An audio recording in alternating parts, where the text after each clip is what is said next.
we can begin by talking about the book Influence, which resulted from my 2.5-year program of research into the training programs of all of the different influence professions to see what they do to get us to say yes. I was surprised by one thing that I encountered in all of these programs.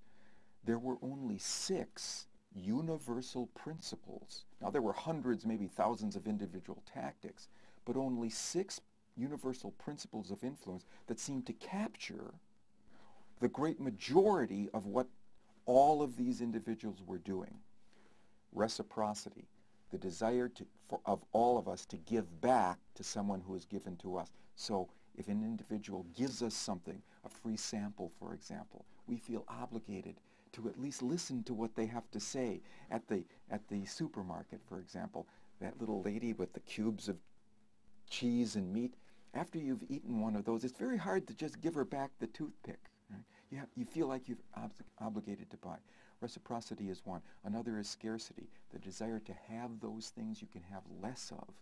So things that are scarce, rare, dwindling in availability. So one of the things that many organizations will do is to inform us of how rare, how uncommon their features are.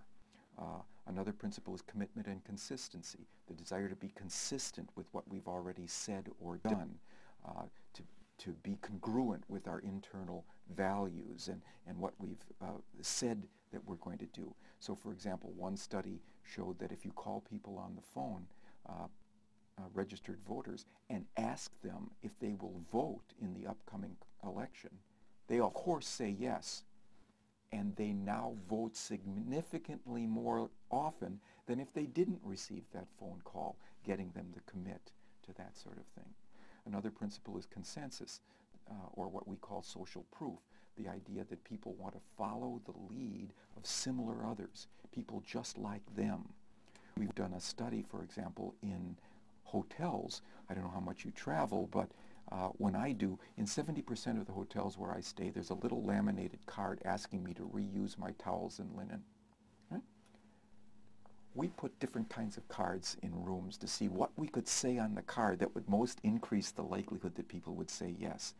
What hotels typically say is, do this for the environment, do this for future generations, or cooperate with us toward this common cause. We added a different sign based on the principle of consensus, that people want to do what everybody else is doing. It said the majority of guests who stay at our hotel do recycle their towels at least once. That was absolutely true, and it increased compliance by 28%. The interesting thing is that was a completely costless message, and it's never, ever been used in any hotel in any city that I visited. And the reason is those managers don't know what the research says.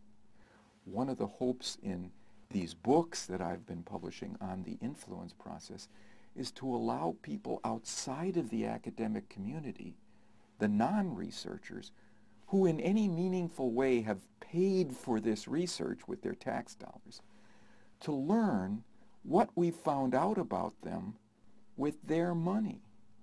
They're entitled to know what we found out about them with their money. And so that's one of the purposes of the book, to be sure that we present this information to the wider public besides just the academic community in which the work was done.